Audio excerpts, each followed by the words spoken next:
ഇന്നത്തെ സംവരണം പോലുള്ള ആശയങ്ങളോടും അതിനുവേണ്ടി മുറവിളി കൂട്ടുന്ന ജനവിഭാഗങ്ങളോടും അവരുടെ ആ വിചാരധാരകളെ അതൊരു നീതിയുക്തമായ സംരംഭം ഇന്നലകളിലെ ചരിത്രം പഠിപ്പിച്ചു വളർത്തിക്കൊണ്ട് വന്നിരുന്നുവെങ്കിൽ ഇന്നത്തെ സമൂഹത്തിന് ഈ അധസ്ഥിത വിഭാഗങ്ങൾ ഇന്നലകളിൽ അടിമച്ചന്തകളിൽ വിൽക്കപ്പെട്ടിരുന്നവരുടെ പിൻഗാമികളാണ്.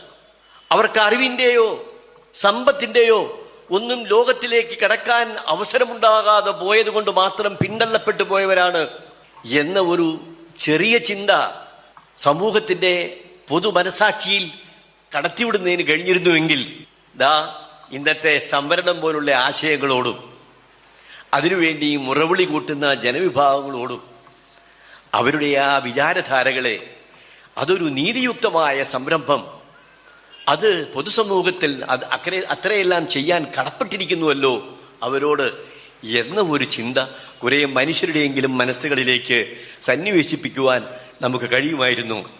പക്ഷെ നിർഭാഗ്യവശാൽ അങ്ങനെ ഉണ്ടായില്ല.